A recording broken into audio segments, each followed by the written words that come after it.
What do they think of me? It's hard, isn't it? Running around worrying about electrical impulses in other people's brains. What if they judge me in the wrong way? What if they think that I'm unacceptable, unworthy, unlovable?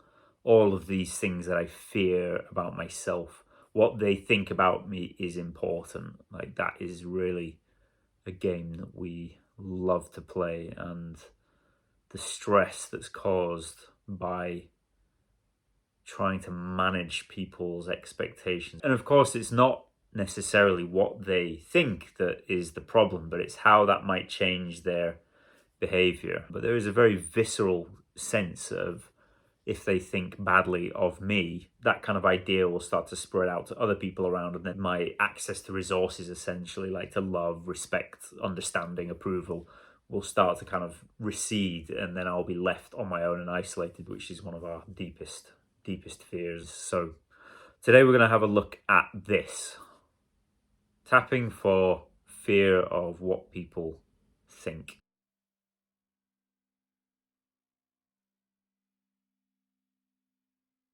So I started this video with the intention to go into a tapping sequence, and what ended up happening as I started this was that I ended up going into a bit of a meditation on thought itself. So what I've done is I've split this video into two parts because it ended up being really long and I ran out of storage space. But the first part is a tapping meditation, just while you're tapping on all of the points and just starting to kind of open and broaden your perspective on thoughts beyond just the narrative content and the narrative quality of them. The second part then is a tapping sequence on thoughts that are happening in your own mind, and then thoughts that are happening in other people's minds, or what we think is happening in other people's minds, what we fear, and what that has to tell us about the nature of our own fears, like our fears of being excluded, ostracized, and all of that stuff. So that's how it's ended up working out. So I'll cut in now with the first video and we'll just carry on from here.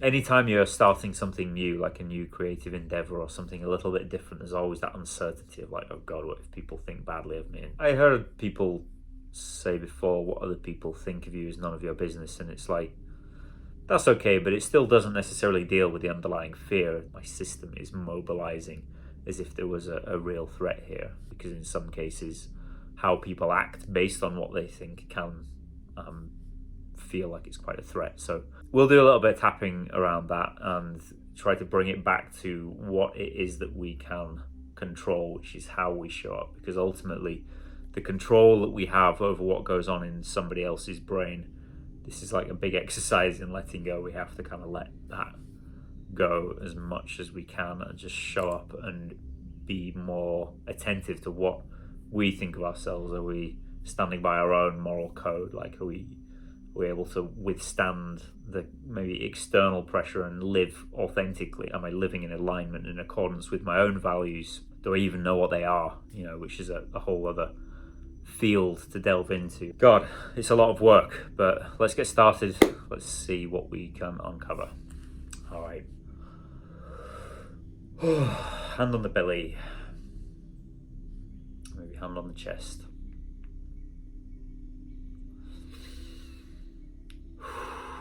Start to tune into the body. Sink your awareness down below the solar plexus and start to notice where you're breathing into your body. Start to notice if there's a tempo and a pace to your bodily experience. Is it a high-pitched, high tempo? Is there anxious energy there? Or is it something slow, lethargic, difficult to mobilize? Or is it something warm, curious, and open? Notice what you notice, feel what you feel, pay attention to the thoughts without jumping on them, without letting them carry you away, but just create a bit of space around them, kind of widen your vision, come out to the peripheral and kind of diffuse that focused energy, but actually bring it out to the peripheral and dilate your vision a little bit. So you can see the thoughts as if they were just running like a stream through the mind. You didn't have to get in the stream. You can just watch it from the banks. You can see where it's coming from. You can see where it's going. And you can watch the contents of it without being pulled along by it.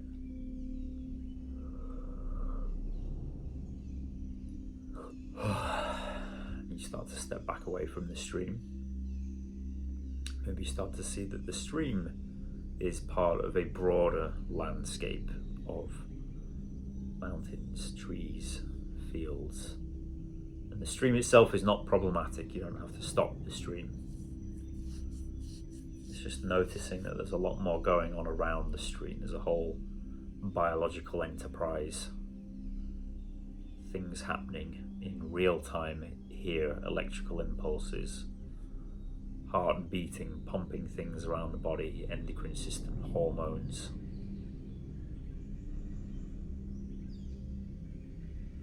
Proteins being traded, all kinds of stuff happening. A skeleton teeming with life.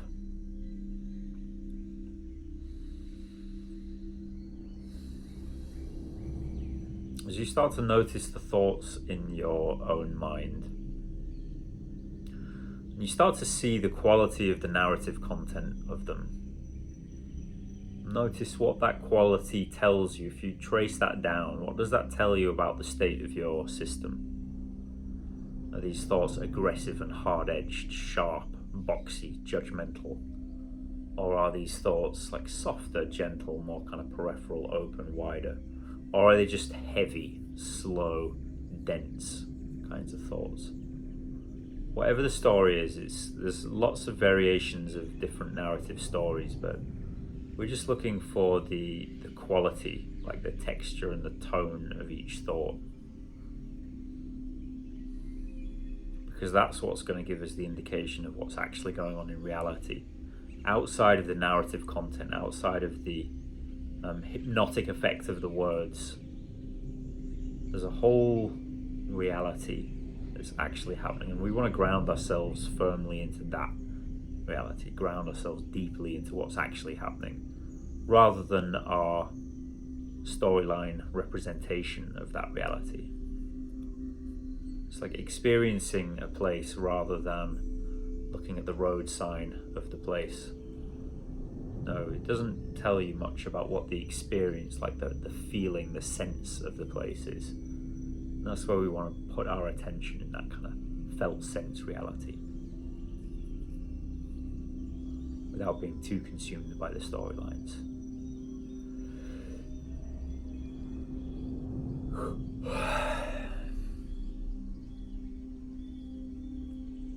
When you feel you are somewhere in that open, curious, peripheral, dilated vision space, I'm going to start tapping on the top of the head, seat of all of the thoughts. Just being aware of these little electrical impulses running through the brain, beginning of the eyebrow, these things that are firing and wiring in these different ways, strung together by words, side of the eye.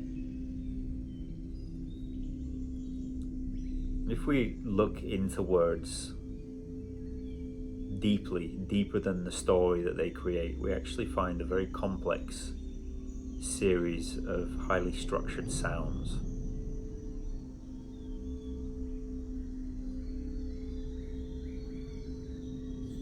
Under the eye, electrical impulses, articulated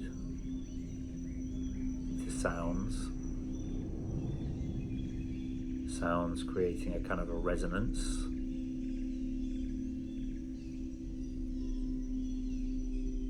Resonance creating a felt sense.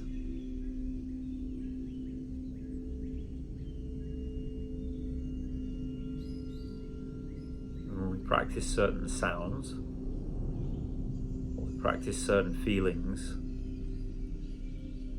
and practicing certain feelings can also mean they're there, but for whatever reason, it doesn't feel safe to turn my attention to actually be present with those feelings. And so those feelings or sensations start to materialize as thoughts. We call them thoughts, but they're electrical impulses that string together some kind of quality of narrative, some story about our situation.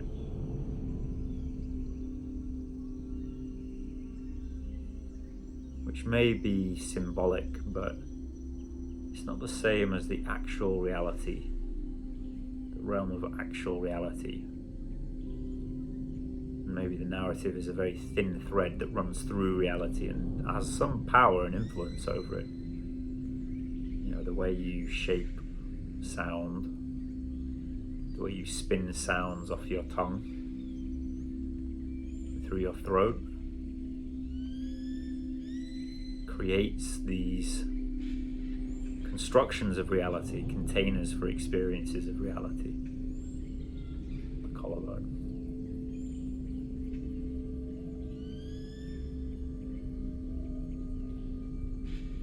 They can be highly magnetic.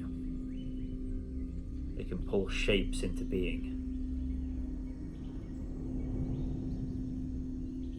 Just like when you run certain frequencies through plates covered in sand, and the sand starts to create these different shapes under the arms. And so we'll consider the relationship between sound and shape. A complex series of sounds creating a rhythm of story, and how that rhythm of story can give us a kind of perception of time.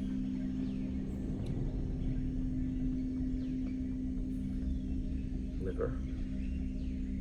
We're just sitting here right now, and that's exactly what's happening.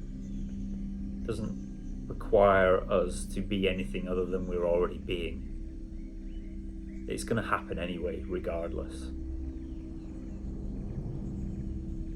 But it's our capacity to create stories,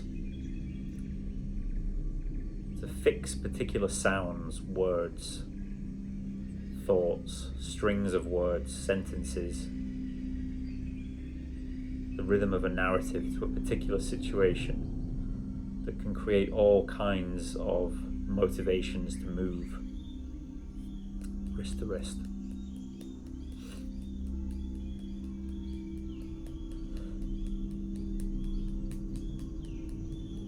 And we can consider that the approach from the bottom up is a feeling or sensation that arises within the body. A down to up movement, bubbling up from the deep. And it's met with an up to down movement.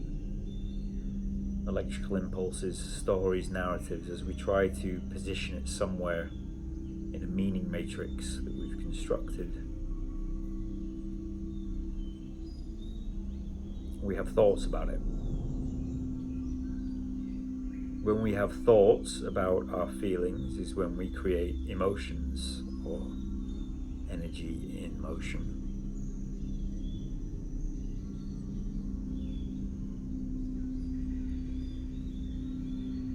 And these emotions, they want something of us, they want to move us in a particular direction.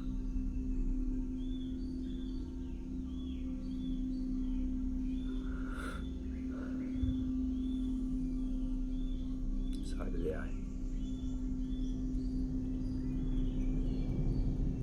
They're motivating.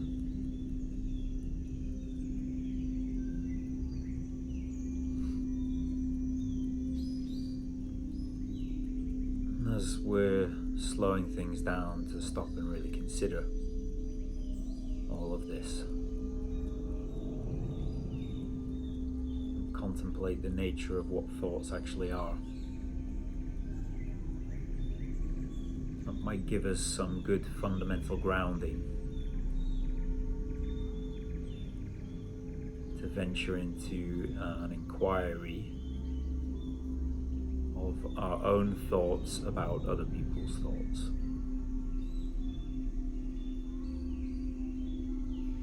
When these impulses go off in other people's brains,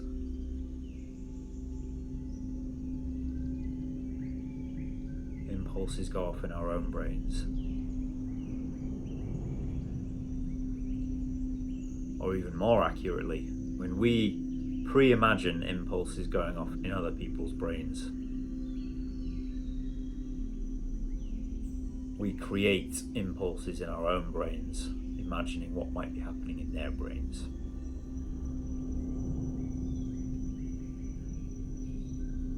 The feelings that generates, the emotions that generates, might be emotions that are trying to tell us something important.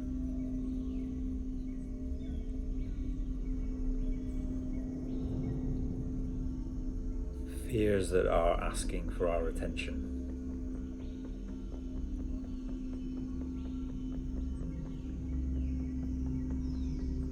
And they may be related to current life contexts and situations.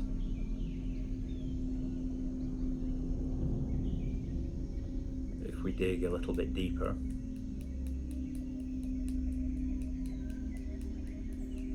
they might just actually be leftover feelings and sensations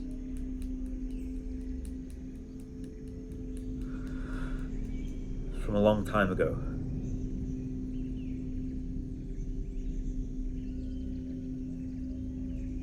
That are just requiring our attention,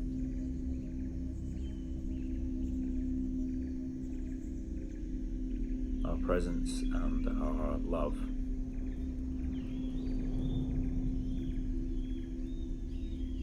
Our warmth and our connection.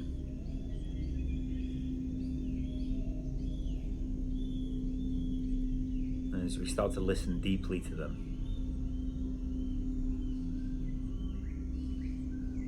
taking into account the narratives that they're trying to convey, but also listening to the space between the words,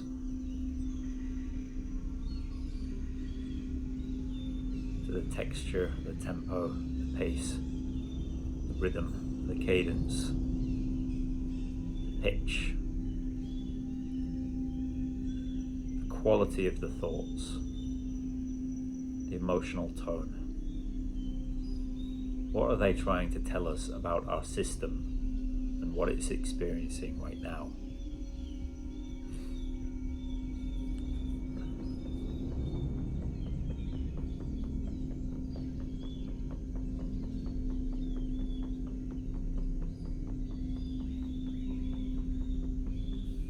We can ask, if this is what I'm feeling, what's needed? What's needed right here, right now? And just gently let the feelings tell you. Let the answer rise up from below. No need to pressure, rush, or force it. Just give it the space to naturally arise. So from here, put a hand on the belly and a hand on the chest, and take a breath.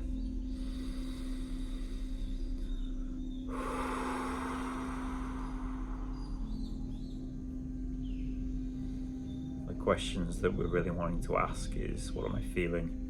What am I needing? What am I available for? What's that feeling trying to tell me about what I need? So never mind so much the narrative content. Maybe they have some story that they're trying to thread along, like trying to create justifications for what you're experiencing in the moment, which could be a feeling of panic, or it could be any kind of feeling sensation. But what we ideally want to do is just dilate that vision, the peripheral vision, come into peripheral vision mode and just listen to what the feeling is trying to tell us about what it is that we really need right now. And often it might come down to, I need space to breathe, I need to be acknowledged, I need to be heard, I need this thing to be felt, and what that is requiring is our presence, to be here with that, to breathe with it, to move with it, to give it space to air itself out and let itself run through. All right. Thank you for watching. We're going to continue the tapping sequence in part 2. I'll see you in the next video.